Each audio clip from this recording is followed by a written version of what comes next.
here with the pandemic, and most of you are still quarantined at home. But I have to remind you, this is an important year for a presidential election, for actually our entire House of Representatives is up for re-election, a third of the Senate, and that's not counting your local elections, governors and mayors and county chair people, etc., and judges. So we still have to think about what are we going to do for the election. And very often people right away, we get into this mindset of religion and politics. Do they mix? Oh, can churches get involved, or can't they get involved, or should they get involved? The answer is yes. The churches should be involved. They can get involved. And we're going to show you why. I told you about the series that Father Pavone and I did called the Gospel of Life shows, and we did those for Sky Angel over a decade ago. And some of the experts that we interviewed were amazing. And one such gentleman is Jim Bomp.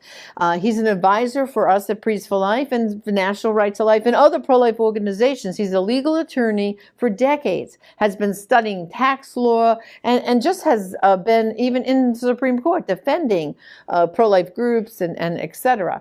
Well, one day, Father Pavone and I had him as a guest on our Gospel Life show, and we got to ask Jim, could you explain to us exactly what's this whole confusion about the IRS, tax-exempt status, and churches? So let's watch that show right now. And politics. Are we as restricted as we think? Find out next on Gospel of Life.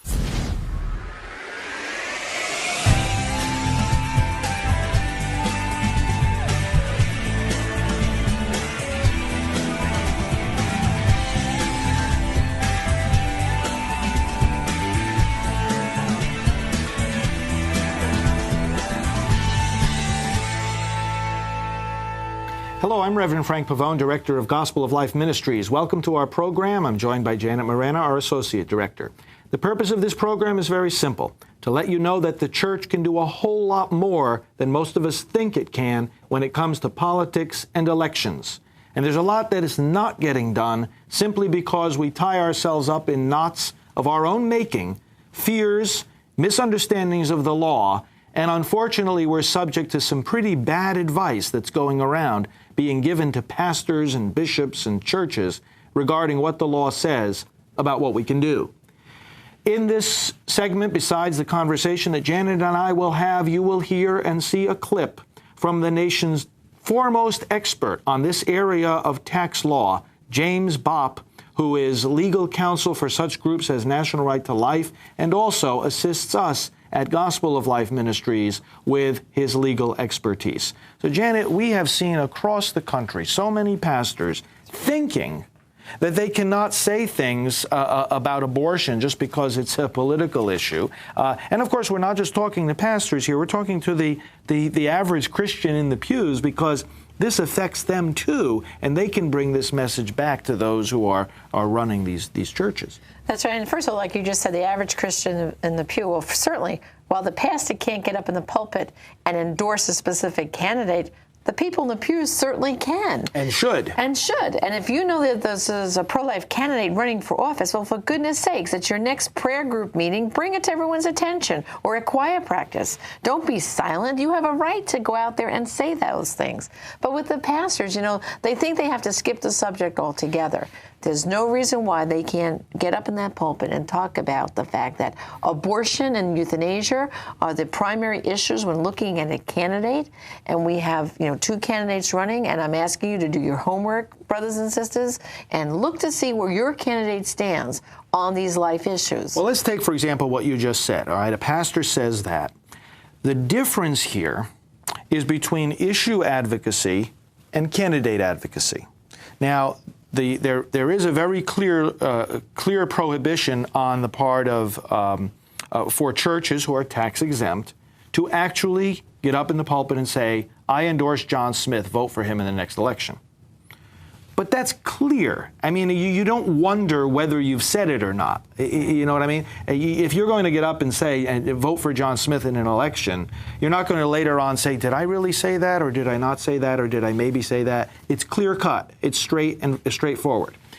But what you just said, brothers and sisters, these are issues you have to consider when you look at a candidate. This is the taking of life. Government has to protect life. That's issue advocacy. The church always has the freedom to say that, always. And there is absolutely no law against saying that, even when you're in the heat of an election where one candidate is obviously pro-abortion and the other one is pro-life. I've been told that by saying we have to vote for pro-life candidates, by saying that you have to see whether a candidate is going to protect life, that I was favoring Republican candidates. And I said, listen, if tomorrow the parties switched their positions on abortion, if tomorrow the candidates in a particular race swapped positions on abortion, what would change about my message? Right. And the answer is nothing. The other thing, too, is you have to realize that in the Republican Party, there are pro-life candidates and there are pro-abortion candidates. In the Democrat Party, there are pro-life Democrats. Matter of fact, there's a group called Democrats for Life. Right. And there are pro-abortion Democrats. So this is why we're saying you have to do your homework. You have to see where that candidate lines up on these issues. And that's the candidate, as a Christian, you should be supporting. You should not be walking into the voting booth and voting for any candidate who is supporting child killing and the damage that abortion's doing to women. You've got to really do your homework on this subject. Well, and we're talking about voter guides, too. You know, too many pastors are afraid to put the voter guides out. There's no reason why you can't put a voter guide up that really shows the issues and lines up the two candidates where they stand on the issue. It's perfectly legal. Well, let's listen to what Jim Bopp said in a recent interview he did with us. He covers a series of different points. Right. And does so very well, and then we'll come back. Let's listen to Jim. Well, Father, as you know, many organizations communicate about issues. The abortion issue, the traditional marriage. Many different issues are discussed that are matters of public policy. And we know that discussion of issues can or has the potential of influencing elections. As a result, the Supreme Court has adopted a restrictive test in order to protect the right of citizens and citizens groups to talk about issues, while at the same time identifying a narrow category of speech that is subject to government regulation. And that's the express advocacy test. And so what that means is that people and organizations are free to discuss issues that concern them, free to discuss what governmental officials are doing about those issues in office, or the positions of candidates on those issues, as long as they do not expressly advocate the election or defeat of a clearly identified candidate. When you do that, and you're a group, certain federal election laws apply. Well, I just mentioned the express advocacy test that has been applied by the U.S. Supreme Court to federal and state election laws in order to protect our ability to discuss issues. Unfortunately, there has not been similar court decisions in the area of the Internal Revenue Code. So the Internal Revenue Code, with respect to limiting the ability of charities to engage in political intervention, which they are prohibited as C3s from doing. The IRS standards, at least as they articulate them, are broader and vaguer. It's more difficult for the average citizen or the average group or church to understand. Therefore, it is necessary, and there have been efforts to try to get the IRS to adopt more bright lines so that citizens will know, and churches and organizations that are exempt under 501c3 will know when they are engaged in an activity that intervenes in a political campaign. So there is some vagueness there. There's some what we call overbreadth. That is, the standards that are used are hard to understand and hard to apply. But there's also some good news in terms of the very limited circumstances in which the IRS has enforced these rules. Even though their standards seem to be broader and vaguer, the IRS has been very reticent to apply these standards as broadly as people might interpret their standards to be. In fact, the only circumstances in which churches have lost their tax-exempt status for having intervened in a political campaign is when they have used church money and given it to a candidate, when they have passed the hat at a church service to raise money for a candidate, or when church funds have been used to expressly advocate the election or defeat of a candidate. You know, these are very narrow circumstances. People can understand that you should not give money, church money, to a candidate, and you should not say vote for, use church funds to say vote for or against a candidate.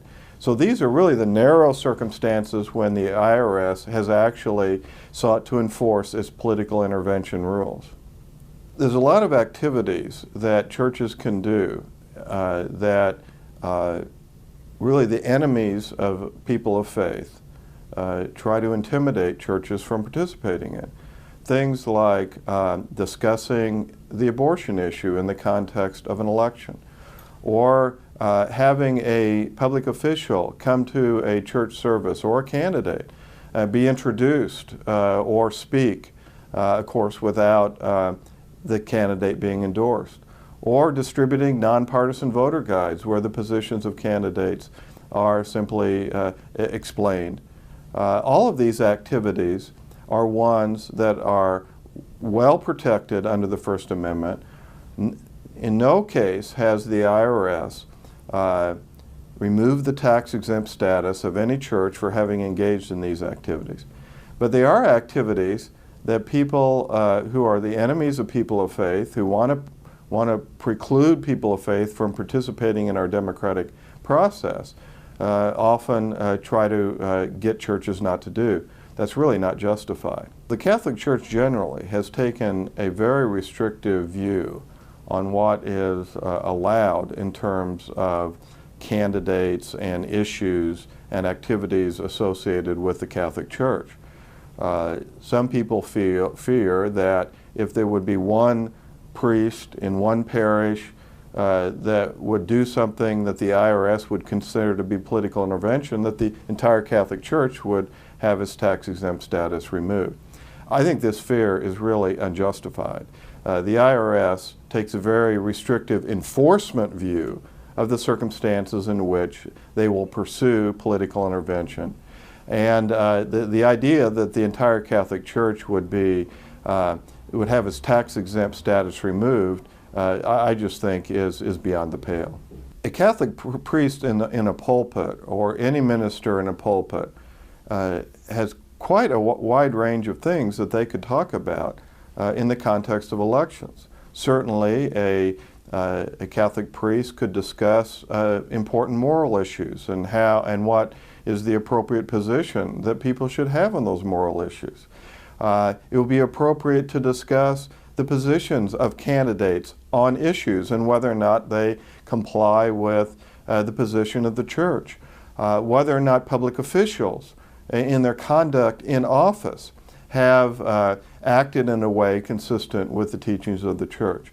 These are all things that can be discussed. And finally, a Catholic priest could explain the moral imperatives of how people should vote. That is, that they should vote for candidates whose positions are in accordance with Catholic teaching. You know, as we know, there are groups that want to communicate to parishioners about the positions of candidates on issues. You know, some people in distributing literature at parishes do so on public sidewalks or public thoroughfares. The First Amendment to the U.S. Constitution applies directly to that activity. That is, people have a constitutionally protected right to stand on public sidewalks or on public thoroughfares and engage in communicative activities such as distributing leaflets or brochures. As long as the people do not obstruct traffic, either car traffic on the thoroughfare or pedestrian traffic on the sidewalks, they have an absolute right to be there and to distribute literature. And it would be a violation of those rights for anyone to interfere with that activity. So Jim shows in that interview not only what some of the principles are behind the laws and the IRS guidelines, but also how terribly and unnecessarily fearful some pastors are. That's right. And we really want to release them from those fears. That's right. We want to say to them, first of all, you know, Show me the churches that have lost their tax-exempt status because they've distributed literature in the parking lot or outside a church. The answer is there aren't any. There aren't any, And so it's this false fear. It's not like it's not like we can point to, oh, look at these 10 churches that lost their tax-exempt status because they gave out literature. No, it doesn't exist. And it's almost like a biblical obligation here to preach the truth and inform your people because, you're responsible for the informed consciences of your congregation. And if you're not speaking out, you're going to be twice judged one day by the Lord Jesus. Well, see, this brings up an important point. Many pastors are afraid of lawsuits. But how come they're not more afraid of the judgment of God? Right. Many are afraid of displeasing, the ACLU or somebody that they imagine is going to bring a lawsuit against them. Why aren't they afraid more of the consequences of not doing something that God has clearly commanded us to do, which is to teach His people, to form them and send them out as disciples and change society? They need to think about eternity, because by displeasing the Lord Jesus, they're affecting where they're going to be in eternity. That's much more monumental than a lawsuit. That's right. But the point we're making is lawsuits aren't going to happen. That's right. Jim tells a story about a particular group, Christian organization, that was speaking out on elections and was at a certain point told that it had gone too far, that it had intervened in a political campaign. They were accused of that by the IRS. So the IRS said, you have to pay us several $100s, as the case was, in taxes. So they decided that they would send the check, but then that they would ask for a refund. And the reason for asking for a refund is this: if they failed to send the check, the IRS could sue them. If they asked for a refund and they didn't get it, they could sue the IRS. And they wanted to sue the IRS so that in court, these various guidelines could be even better clarified and specified. Well, guess what happened when they asked for the refund? The IRS sent the refund. They sent it back. They sent the money back. They said, "Oh, it's okay. You can keep your money." The group sent the check back again, and they said, "We don't want the money. We want this issue clarified in court." Because here it is, and let me summarize this in a nutshell. The law is clear when it says you cannot expressly advocate the election or defeat of a candidate. That is, I can't get into the pulpit and say, "Vote for John Smith."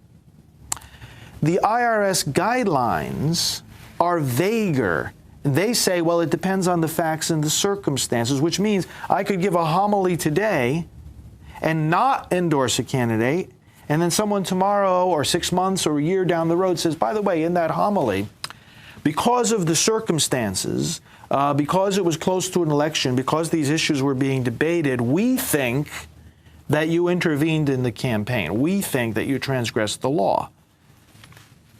And it's like, well, what do you mean you think I did? I know what I said, I know what I didn't say, and I know the message I was trying to convey. The point is, because of the vagueness of the guidelines, it leads to people saying that they think we said or did the wrong thing. In fact, we did not, and that's the point we're making. There's no law prohibiting the kinds of messages that we're advocating here. If there is vagueness in the guidelines, well, then it means somebody's got to challenge them, and that's what this group that we were telling the story about did. Ultimately, what happened is the case never got to court because, again, the IRS was so afraid of having that happen, where it would have to say, well, these guidelines really permit a whole lot more than you thought that they did. And the other thing is, while a pastor cannot get up in the pulpit and endorse a candidate, there's no reason why he personally cannot say to people outside of church, if someone asks them, well, who are you voting for in this upcoming election? Well, I'm voting for John Smith because he's the pro-life candidate. And you that's don't right. lose your American citizenship. You're not silenced by saying this is what I'm going to do. You just can't mention the candidate's name in the pulpit. But outside of the church, he should, and we encourage them. You know who that pro-life candidate is. Please give him your personal endorsement. Well, friends, we have a lot of this outlined on our website at gospeloflife.com. We have the contents of an entire seminar that we gave called The Church and Politics, Are We as Restricted as We Think? And you'll see information from James Bopp, from whom you heard on this segment, and from other attorneys who are likewise experts in this field of law. Get those materials from us. Share them with your pastor, your bishop, with your fellow citizens, and never be silent because of fear of what the law says. The law gives us a wide range of freedom here to voice the gospel in the public square. Let's use that freedom. Stay with us. Some great information. And maybe you are thinking like, all right, Janet, what can I do for the election? Well, here at Priests for Life, we have a great web page called prolifevote.com. Again, prolifevote.com. If you go there, all the information you need is right there. With, like, for example, how to check your voter registration, how to help with voter registration, the information that Jim Bach was talking about churches, what they can do, and how to get involved. It's all there, one-stop shopping, prolifevote.com, and we constantly update those pages. So as we get into the heated election cycle, and we need to know, when are the deadlines for voter registration? When does early voting start? Everything will be there. What can happen in our country this election cycle is so important because we're at a crossroads. Do you see what's going on in our country? It's about abortion, yes, but it's about religious freedom. It's about America as our founding fathers established America. Is that the America we want to keep and hold dear to our hearts? Or do we want to see us go into the direction of being a socialist country? I don't think so. So this election is really important. You all have to be involved. And even in quarantine right now, you can be involved. And we can start with voter registration. We have great ideas of how you can get involved. And we have a person here at Priests for Life hired exclusively to deal in helping you get involved. His name is Byron White. You can go to prolifevolunteer.com, fill out that form. Byron will be in touch with you, and you can join our Priests for Life team. Well, right now, I want to put together, I think, an exciting little video presentation we have to help you realize of what Priests for Life is doing for this election cycle. So stay with this.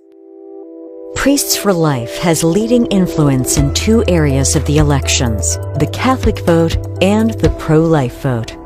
There are some 70 million Catholics in the United States, and significant portions of some of the key swing states are Catholic. For instance, Wisconsin, 25%, Pennsylvania, 24%, Florida, 21%, and Michigan, 18%. In both of his elections, President Obama won the Catholic vote, but in 2016, President Trump won it by a 52 to 45% margin. Catholics who practice their faith are highly motivated by the abortion issue.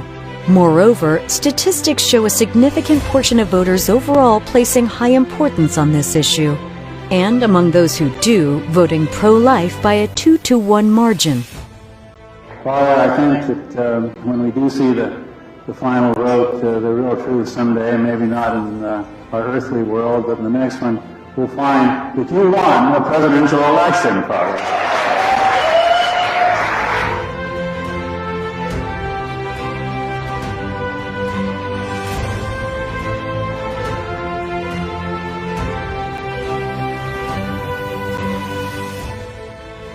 Priests for Life influences the elections through far-reaching messaging, as well as grassroots training and organizing.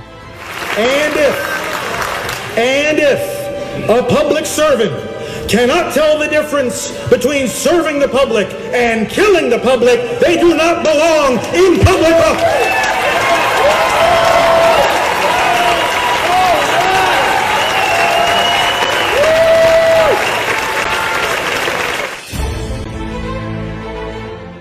Far-reaching messaging. We broadcast live programming daily on many online channels.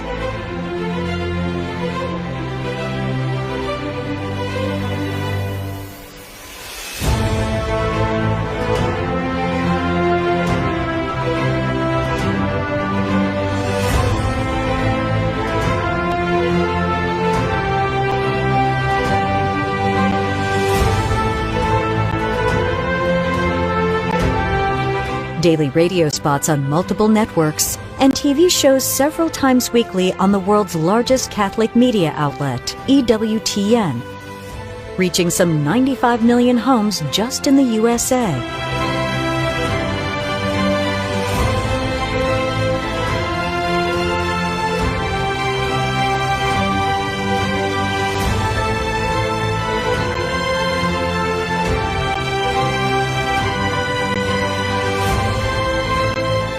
This programming has taught and inspired citizens to vote pro-life for decades.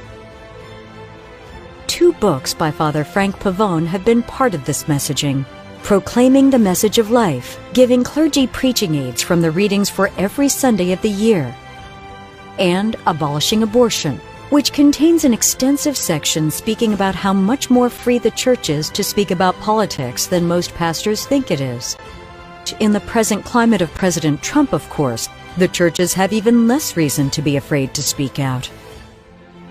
The messaging of Priests for Life comes also through the non-stop travels of the pastoral team to churches, schools, and pro-life and conservative events from coast to coast several times a week.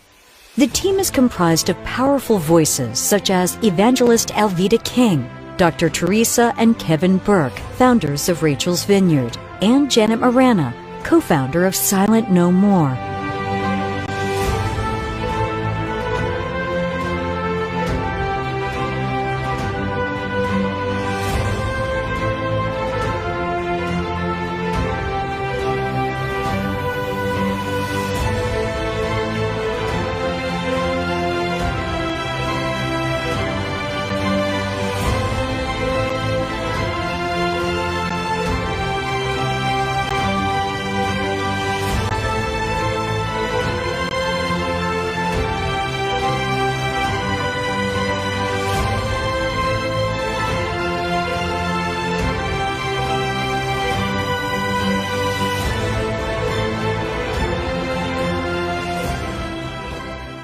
But you know what? When you and I take up this call and we talk about abortion, if we speak about it in church, we're told we're too political. If we speak about it in the political arena, we're told we're too religious. If we speak about it in the world of the media, it's too disturbing. In the world of business, it's too distracting. In the world of education, it's too controversial. In the streets, it's too disruptive. So abortion, if abortion is wrong, where do we go to say so? We go into the churches, we go into politics, into the media, into business, into education, and into the streets.